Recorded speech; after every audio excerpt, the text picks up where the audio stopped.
I want to be sport. I is sport. I am sport. I am the ball. I am the bat. I am the jock. I am the bat.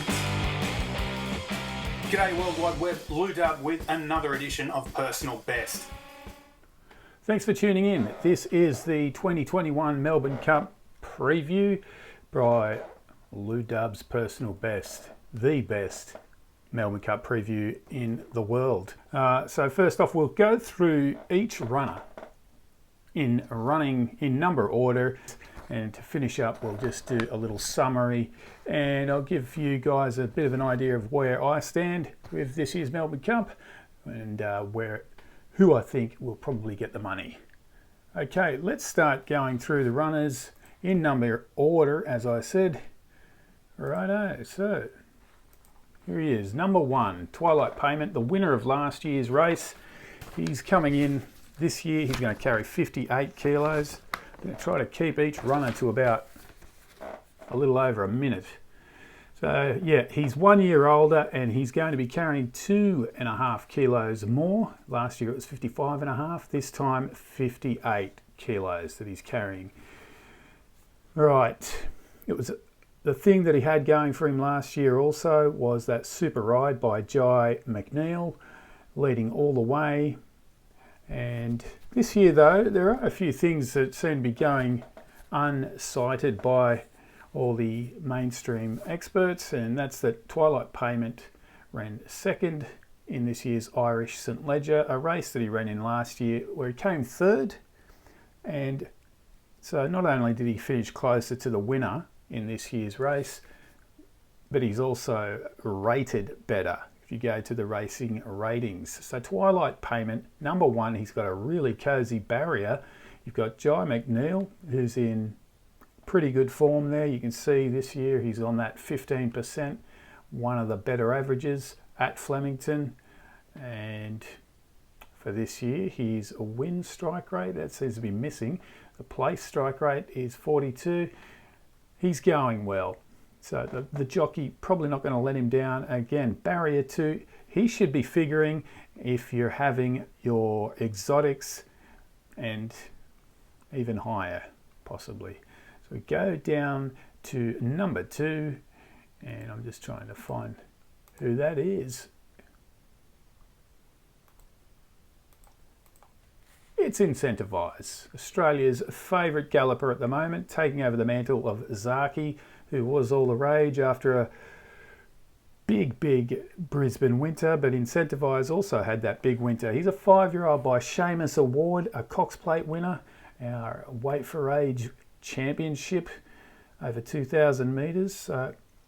You wouldn't exactly call it staying bloodlines, but his performance in the Group 1 Caulfield Cup over 2,400 metres was absolutely superb and arrogant.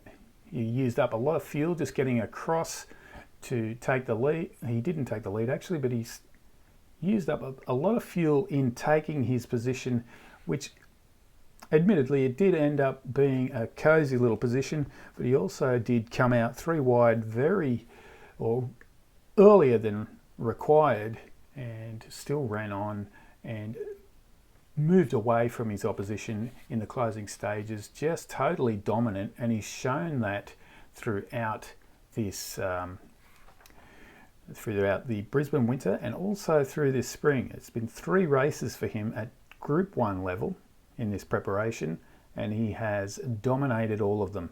So it leads me to believe that he should not be able to improve. You may debate that, but I think he may have plateaued, particularly after such a tough Caulfield Cup. We'll get to a replay of that and you can see why I believe that, damn, it was a tough run and probably likely to stay at the same level or even regress. Okay, we're moving on to number 3, Spanish Mission. This guy is a US bred, but he does his racing in the UK.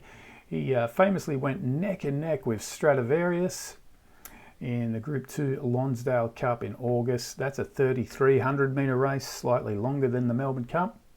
And before that, he was third in the Ascot Gold Cup, just 5 lengths behind Subjectivus. He beat Stradivarius on that occasion, and he also whooped Twilight Payment, who was in that race as well, but decidedly unprepared.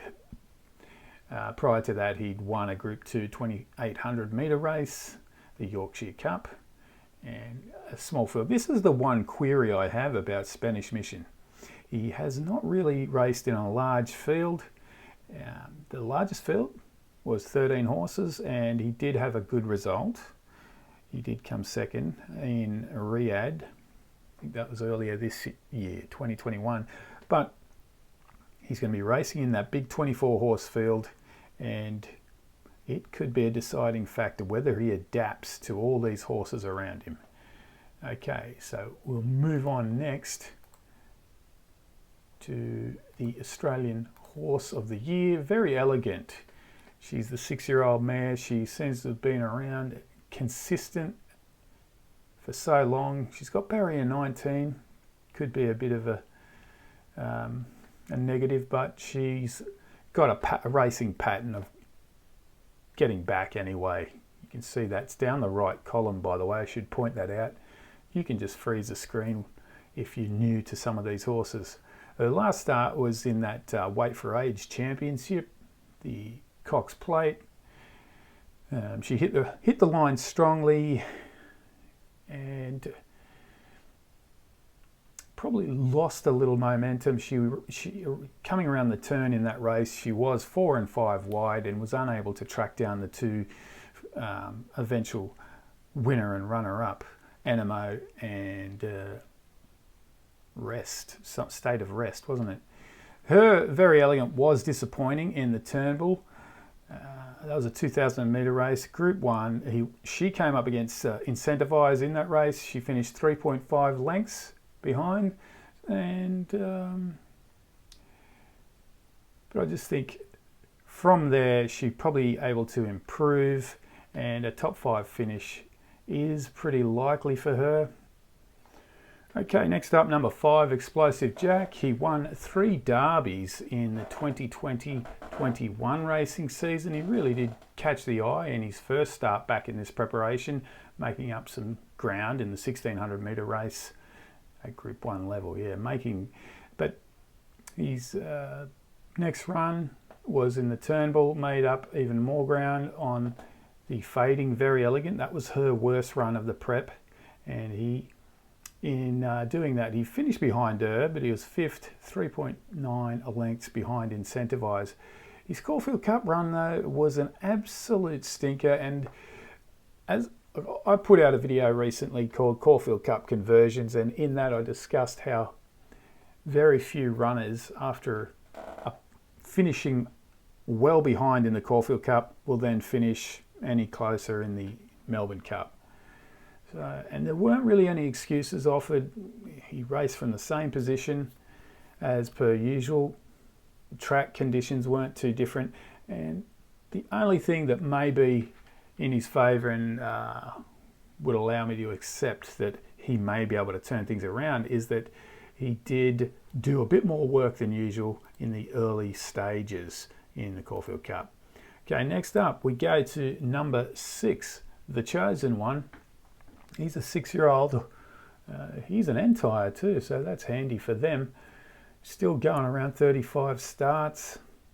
One thing that his worst performance of the current preparation was his last start, just like Explosive Jack. The Caulfield Cup, he really went badly. 14th, 11 lengths behind. I've looked it up. He's had to use a bit of synthetic hoof filler prior to the race. He used that prior to the Sydney Cup this year, and he performed poorly in that as well. So there may be some underlying health issues there for the Chosen One. He had to undergo some veterinary checks on Friday before being cleared to race in this year's Melbourne Cup. Now, the start before the Caulfield Cup, he was being boomed up. I thought he was looking good myself. He was second, 1 length behind Delphi in that Group 2 Herbert Power. And before that, he ran, in the Underwood finished, fourth in a small field of 5 behind Zaki, who's kind of the boom horse at the moment. Also, they've looked to take the blinkers off in the Melbourne Cup. I read that the trainer, Baker, is taking the blinkers off. In the past, the key has been to put blinkers on this fella to get him to go race a little more keenly. So I think they're starting to clutch at straws, unfortunately, the team with the chosen one. Okay. All right, we're going to move on and take a break in the meantime so I can freshen up.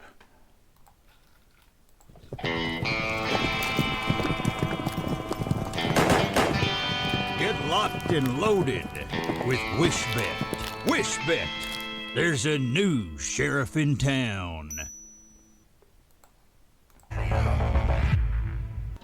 Now it's easier than ever to have band.video on your iPhone.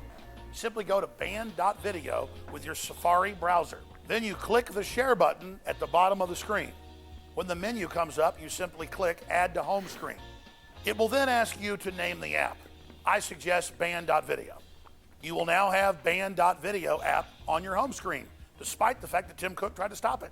The globalists think you're lazy, but by taking a little bit of action, you can override them, have the app, and then tell others about it so they can get the app. So it's up to you whether you want to defy big tech and click the share buttons below. On email, on Facebook, on Twitter, on YouTube, however you want, be sure and share band.video.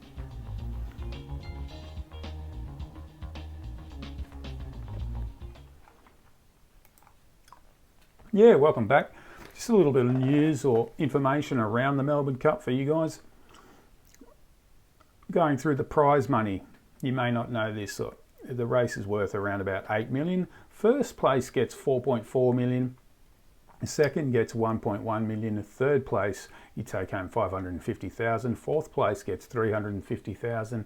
Fifth gets 230,000. And then something that I don't really favour this. It's 6th to 12th receiving 160,000 each. Some information. We'll get back to rolling through the field. We're up to number 7, and that is Delphi. He's a 4-year-old horse, and unfortunately he put his worst run in of the preparation in that Caulfield Cup as well. He was 16th after working hard early. If you've seen that, we saw the replay a moment ago. He was swamped by the turn, and he was 13th in that race, 11 lengths behind them. Yeah, his start prior was that really good win in the Herbert Power that had everyone talking. I thought, and I definitely had him in my exotic bet there. I think I had a first 4 or a trifecta that failed in the Caulfield Cup this year. I expected him to do a little bit better. You can expect him in this race. He's got a handy barrier. He should be up there on the pace and making his own luck. So I personally can't have him after that kind of performance. I spoke about that before. If you've put in a bad run in the Caulfield Cup, it's hard for runners. Like, looking at history, it's hard to see them turning it around.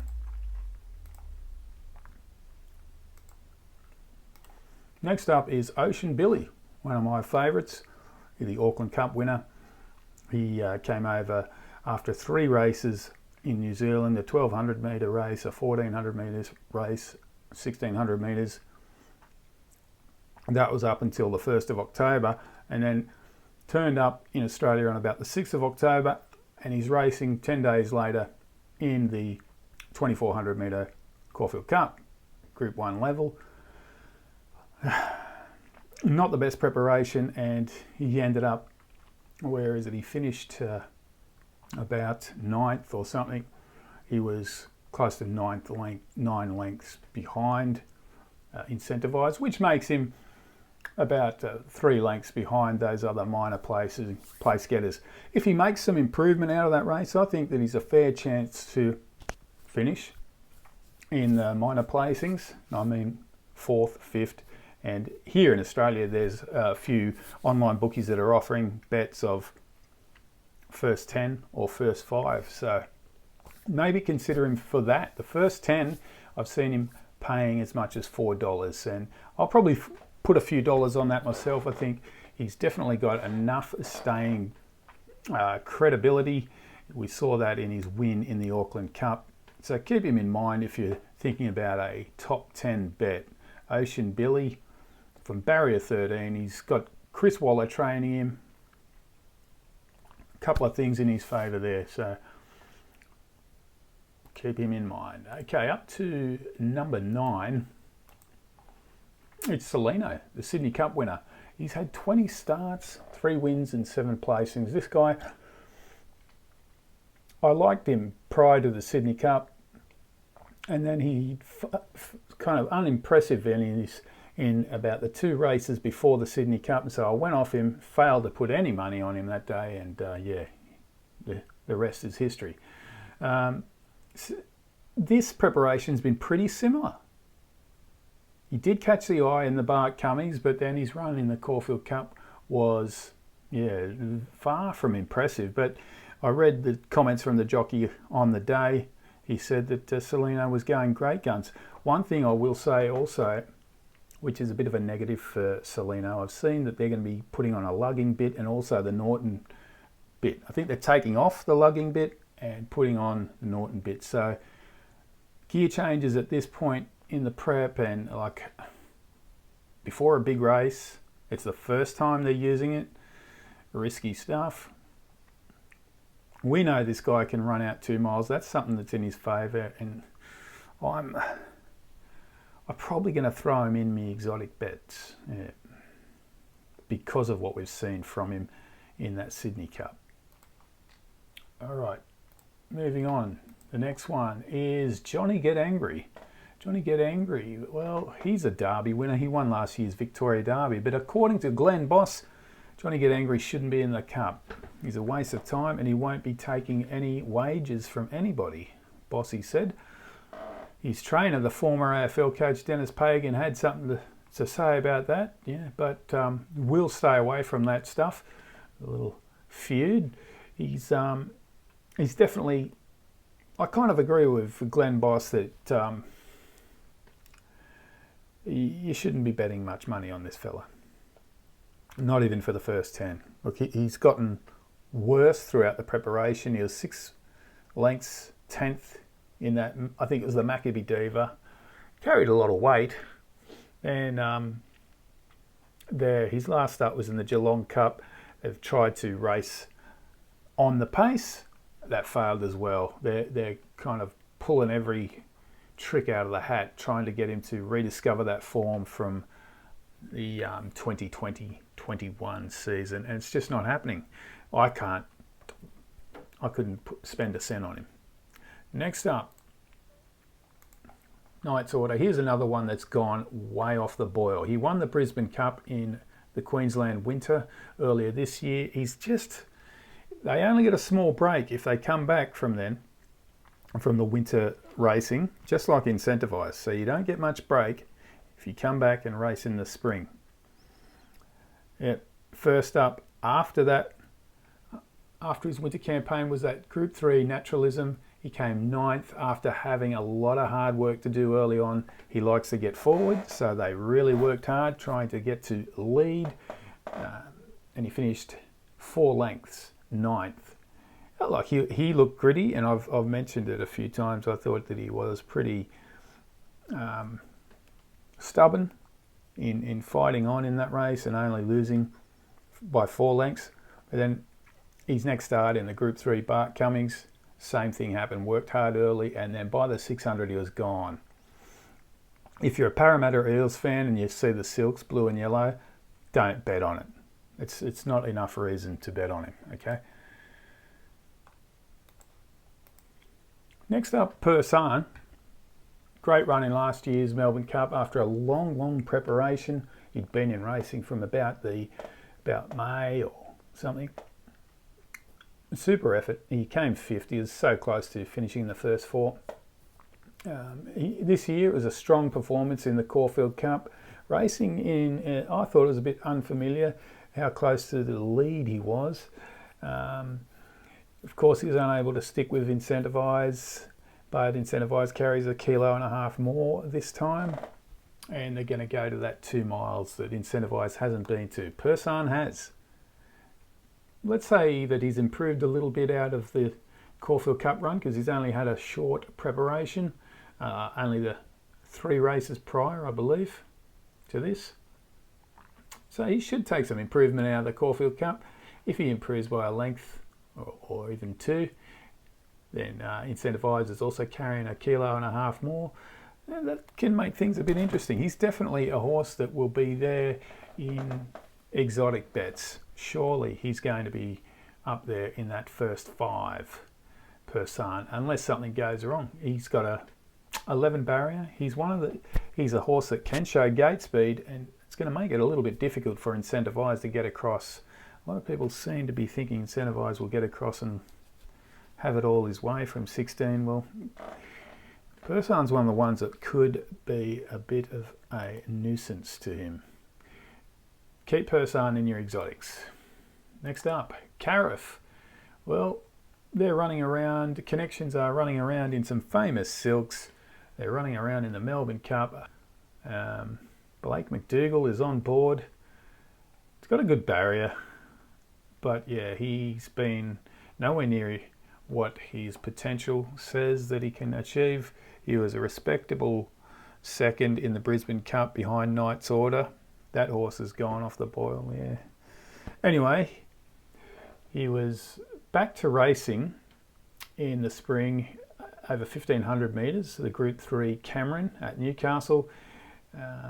Yeah, but he has not been within 6 lengths apart from that race. His last start was a 7th, finished more than 12 lengths behind Torrens in the listed Tattersalls Cup at Randwick over 2,600 metres on a good 3, which the track looks like being something similar to that at Flemington on Tuesday. Good 3 or a good 4. I can't see that. It's going to take a massive form turnaround for Carif to figure. Next up is Master of Wine. Okay, here's a guy that whose last start in the Caulfield Cup was woeful. He showed promise in the Group 3, Bart Cummings. He making up a lot of ground for 3rd.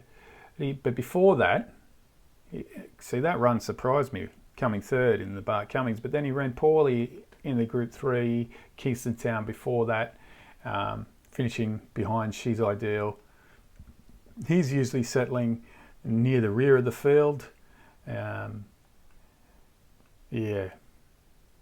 And again, the Connections are trying a tongue tie for the first time. Going in his favour, he's got barrier 6. But Master of Wine, I just would be very surprised if, when here's a horse that's inconsistent, now he's going to be put to a massive test. He's never run 3,200 metres. It's not going to be a cosy 3,200 metres. I just don't see an inconsistent horse deciding, oh, today I'm going to have a go. No. Okay, time for a break, and I'll get my breath back. Thank you.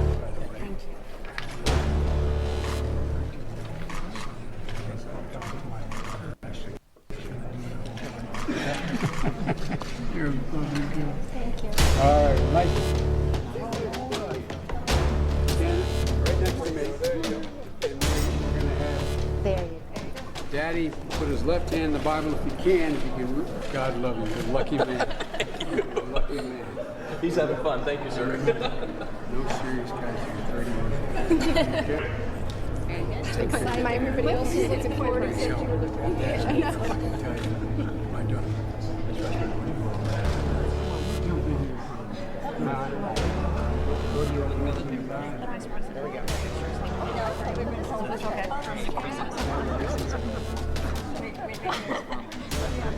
Okay, right. Can I run it just alone? Very good.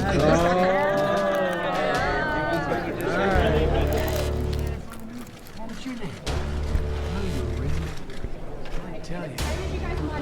Do you know what my dad used to say? His granddaughter said, one. care of the pop. The most important one. Okay, the gentleman with the lady, could you guys come over? Okay, yeah, can I get a couple of you? Just you here, my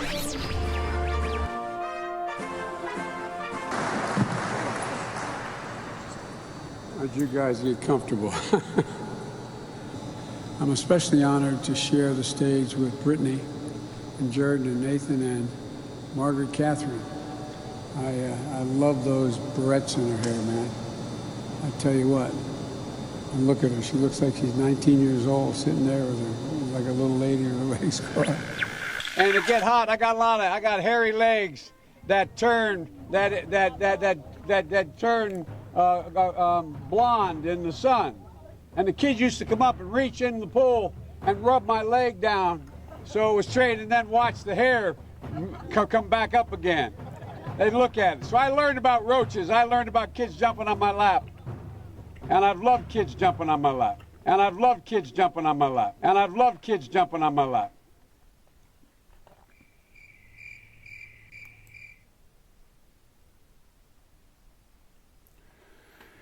Yeah, okay. So, speaking of comic relief, earlier in the week we had some funny stuff from Frankie Dettori over there, and they reached out to Glenn Boss, the three-time winner of the Melbourne Cup, and gave him some advice on how to ride Sir Lucan. So I thought that was very timely from Frankie, 10 times loser of the Melbourne Cup, to be giving advice to the three-time winner.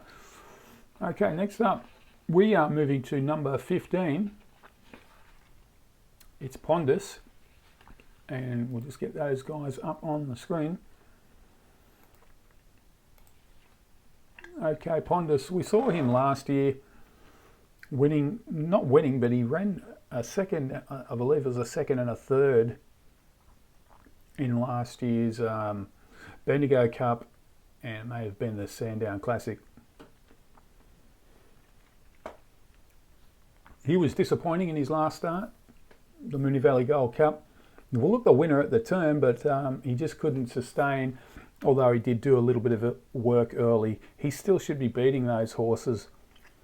Horses like Luna Flare. He finished fourth, yeah. It was a good run in the Bart Cummings, kind of. He just went very hard early, and I thought it was a pretty stubborn effort from him to stick on, and he didn't really lose by far. He wasn't disgraced in the Bart Cummings. But something else that should be noted is that they were planning to race the horse before the Bart Cummings, and they were forced to scratch in that planned race due on vet's advice. So Pondus, this is a far from ideal preparation. He's got a handy barrier, and Rachel King is a good front running rider. If he gets out of those gates, well, who knows, maybe they can kind of turn the form around and Rachel King can get the best out of him. It will be down to that. I can't have him in my first four. Who knows? As I say, maybe it is the Lloyd Williams team. Next up is number 16, Grand Promenade. He's been so consistent, but he's a little bit like the story of Persan last year. A lot of racing, and a horse that I can't see doing better than his last start. His last start, he beat horses like Tralee Rose and Master of Wine on his good day.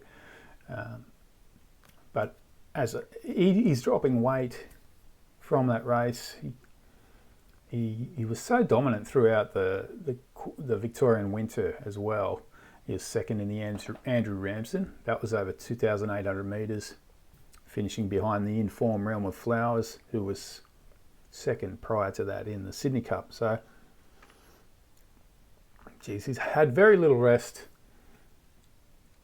He's got a tough barrier. He's going to be trying to get forward. He's got a great jockey. So it's all a few contrasting things here. Yeah. Really, the barrier has put me off this guy, but I definitely include him in a first four, because if he just sits a little bit further off the pace than usual and McAvoy's able to get the best out of him. Yeah, he should be there in your top 5, or if you're having a bet on the top 4, definitely include him. He's shown himself to be pretty consistent, and if he can do as Persan did last year, yeah, keep an eye out for Grand Promenade. Now we're off to number 17, Miami Bound. She's been pretty disappointing this preparation. She was a pretty solid third in the Sydney Cup this year. Yeah, she's looked like she's picked up the inconsistent bug. Finished last in the Group 3 naturalism over 2,000 metres. She was a failure in the Bart Cummings over 2,500. She got out, plenty of space, but she had some, yeah, what I noted from that race was that she had some of the lesser stayers going past her, like Mosh Music. Definitely Mosh Music, no insults to the connections or the horse itself. It's not really Group 1 horse though. And so Miami Bound, her last start was in the Moonee Valley Gold Cup. Didn't work hard early on, was just sitting at the rear of the field. Made a bit of a burst, began to make up some ground, but by the time they'd got to that last turn at Moonee Valley, so about 300 from home, the lead group continued to move away from her. So hard to see her turning the form around. Miami Bound, number 17. Okay, we're moving on now to number 18. Port Guillaume. Port Guillaume, the French runner. Yeah, pros. Bought it from France. The cons. It's definitely not racing like it did in France. It's gotten progressively worse throughout the prep. In the Caulfield Cup, it was barely ridden early, yet so it should have a lot of energy reserves, shouldn't it? If you didn't work early, but didn't make an impression. In the Bart Cummings, again, it's a similar quality as this year's Melbourne Cup. You finished last after settling at the rear. Yep. He did catch the eye. That was the one thing. Had a lot of people talking. He's running the naturalism over 2,000 metres, where he did make up ground over the closing stages. Yeah, but since then, he's failed. And yeah, I can't include him. I don't like to bet on horses turning their form around. Okay, She's Ideel is number 19. And she's got barrier 20. That's a little bit tough on connections. Had a respectable run in the Caulfield Cup. Did take a bit of a shortcut, but I'm unsure if that advantage of going along the rail was countered by it being the less desirable ground to be running on. Funny kind of Caulfield race day, that one. A lot of people avoiding the rails, but then occasionally you'd see people and horses electing to use the inside. Anyway, it definitely got a good staying resume. Won the Group 3 Kingston Town over the likes of Montefilia. Wasn't disgraced in the Group 1 Metropolitan on the 2nd of October. She was only 3.1 lengths away, carrying 55. She's honest. She ran in the placings in the Sydney Cup. I think it was third, maybe fourth. Yeah, there it is, fourth. And that's 2 miles. She's not the kind of horse that's got these withering bursts of speed, but she should be able to plug on. And maybe I spoke about those first 10 bets. Try her out for that. She's Ideel. Next up is number 20. Future Score. Yeah, he's kind of failed to catch anybody's eye. Really not his level. He did race well in those Stayers races around about this time last year. Their Group 3 races. Where is it? It's written right here. The Group 2 Sandown Classic and the Hotham.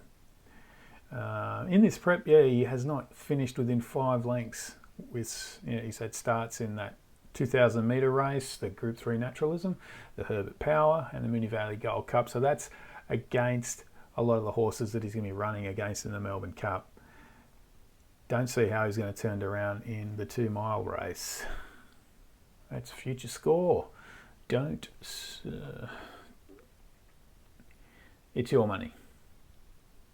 Okay, next up is Tralee Rose. Here's one that you should be considering for your first 4 or your trifecta. She's very consistent. She's 15 starts, 6 wins and 6 placings. You can't really argue with that. It was a good second in the 2500 metre Bart Cummings in early October. She finished just a length and a bit behind Grand Promenade, and her last start was that length, half length winner in the Group 3 Geelong Cup over 2400 metres.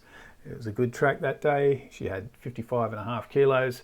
It looks to me like she's been slowly improving with each race, and I think she's had, let's take a look, 4 starts this preparation yet, and likely that she can just improve a little bit more in her next start, and that should get her right in contention for the first 3 or first 4. If any of those top guns fail, and they are the numbers 1, 2 and 3, if they fail, she can really capitalise that consistency of hers. Tralee Rose got a handy enough barrier. She'll be getting forward, making her own luck. And good luck to Dean Holland, who you'll see there, his stats. Looks like he's in the best form of his career. Next up is a floating artist. He's a 5-year-old gelding. Another one from Great Britain. 16 starts, 5 wins and 3 placings. He's had 3 wins here in Australia this year, but they were over shorter distances, 1600, 1700 and 1800. Along the way, he did beat Persan and Defibrillate in those shorter distance races, but he was a little bit disappointing in the 2000 metre Coonji, where he was racing to get into the Caulfield Cup, but on that day he was beaten. And then there's the Group 3 Moonee Valley Gold Cup, where he's wide early, turned into the straight, but he was cramped for room. Chased home for, second, just narrowly losing. I think he should be beating that kind of opposition if you're going to be figuring as a winner in the Melbourne Cup. So maybe you can consider this guy for a top 5 or so, floating artist. You can see those notes there. He's actually raced against Trushan back in 2020. It's not an insult to be 5 lengths behind Trushan. You've seen what he's done this year in the UK and France. Anyway, move on to Great House as the computer is about to crash. Great House is number 23, another one from the UK. Great Britain, 14 starts for 4 wins and 5 placings. He's been really consistent. His only real bad runs were where he was carrying massive weight early in this prep, or maybe last prep, late in that prep, and over less than desirable shorter distances. The one thing about him here, he's been racing since June, so 10 starts, and he's had that strong run in the Caulfield Cup, and then also because that's 2400 metres. He won the Newcastle Cup over 2300 metres in September. Then he's run 2500 metres just over the weekend in the Hotham. So he's definitely fit. Can't get any fitter. Maybe he's going to go off that precipice. Still, I find it hard to leave him out because you can't predict when a horse is going to hit the wall or fall over the edge, as I spoke about with a precipice there. Right, next up, the last runner in this year's Melbourne Cup, ridden by Glenn Boss, who took that advice from Frankie Dettori. Actually, I don't know if he took it, but yeah, Frankie was definitely reaching out. On his side, he's only carrying 50 kilos, but yeah, I think he's a 3-year-old that kind of may have matured early, and that's how he's come up with some good results early on over staying distances. The 2600 metre Yates Stakes, but then, yeah, the Group 3 Gordon Stakes, that was okay, a second there. Next up was fourth, not far away, 1.7 lengths in the Great Voltigeur, but his last start he was 8th of that 10 horse field in the Doncaster St Leger, and he finished behind a horse that he was level with in those previous races. He was level with Youth Spirit, but then in his last start he is a good distance behind Youth Spirit, who was finished 4th or 5th in that Group 1 race, and Sir Lucan was well back in 8th, 14 lengths back I think it was. Okay, so that's 24 horses we've gone through. After this we'll do a little bit more, doing a little bit of a summary. But first, let's take a break. Now it's easier than ever to have band.video on your iPhone. Simply go to band.video with your Safari browser. Then you click the share button at the bottom of the screen. When the menu comes up, you simply click Add to Home Screen. It will then ask you to name the app. I suggest band.video. You will now have band.video app on your home screen, despite the fact that Tim Cook tried to stop it. The globalists think you're lazy, but by taking a little bit of action, you can override them, have the app, and then tell others about it so they can get the app. So it's up to you whether you want to defy big tech and click the share buttons below on your email, on Facebook, on Twitter, on YouTube, however you want. Be sure and share band.video.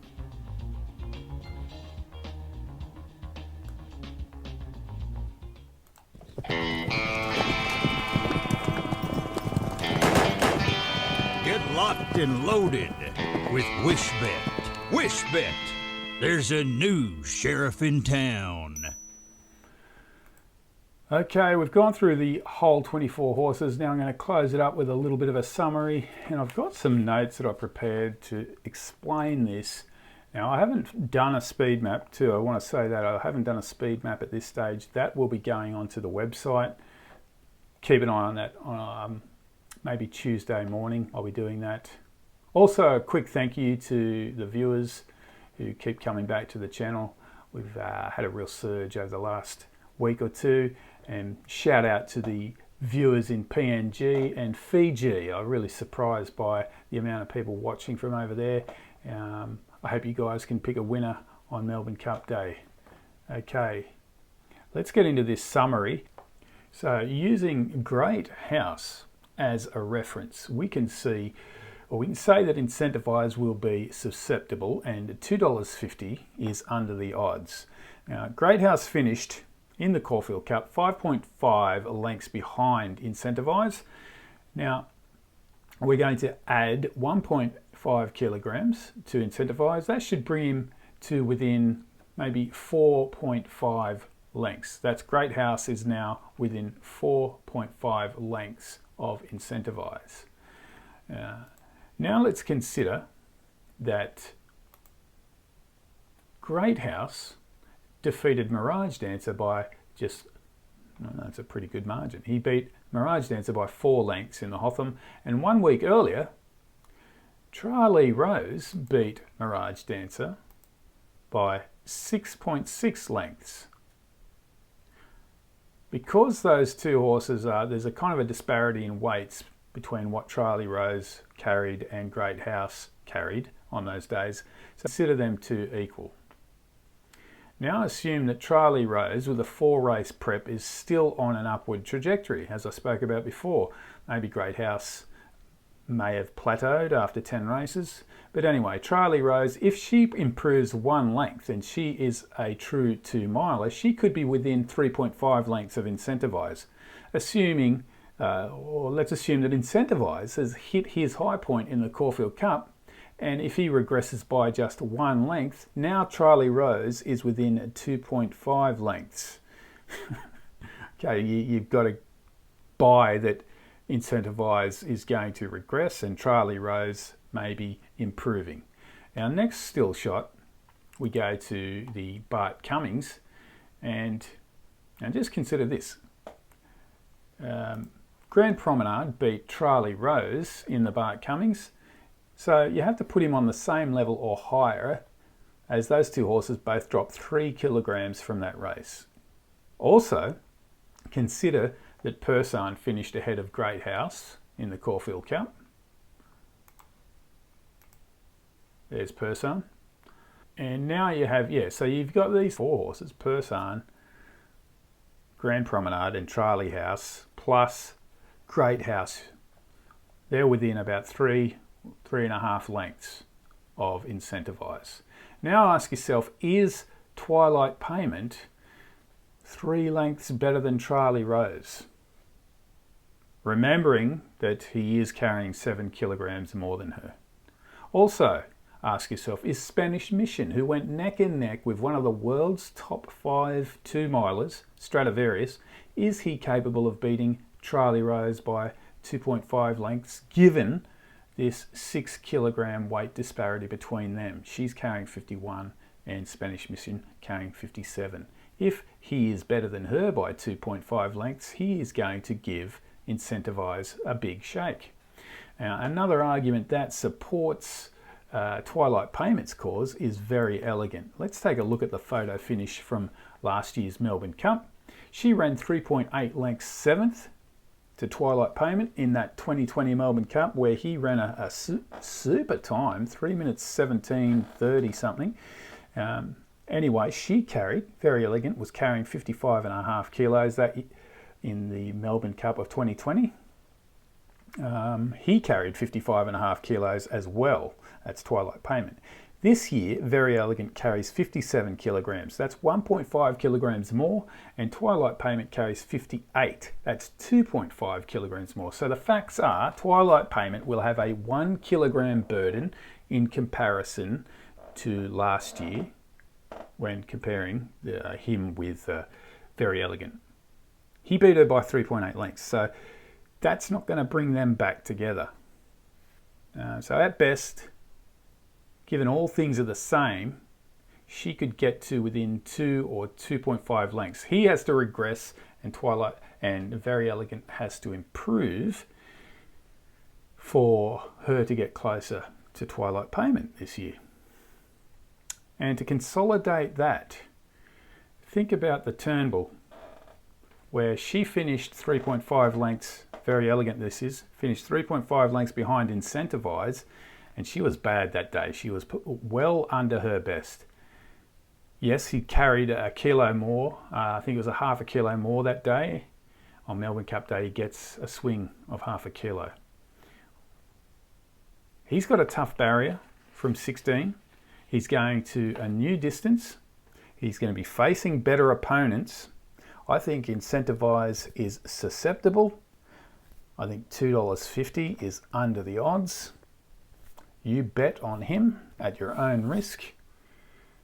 I'd prefer someone that's proven, like Twilight Payment or Spanish Mission, especially with those juicy odds. You know, Twilight Payment has been offered at $13 and $15. Spanish Mission is 7 or 8, even higher. Again, good luck finding a winner in the Melbourne Cup. A little point on those exotic bets. My favourite bet of the year is the Melbourne Cup first 4. I haven't seen it under 10,000, that dividend, over the last 10 or 15 years. Maybe it will be under 10,000 this year, given that a lot of the horses are... I've never seen so many that you can put a line through so easily. So still should be able to get something around $5,000 for your first 4 bet, even with the favourites 1, 2 and 3, Twilight Payment, Incentivise and Spanish Mission. If only 2 of them finish in the first 4, you should be able to get a dividend of at least 5,000. Okay, we'll wrap it up with that. Good luck on Melbourne Cup Day.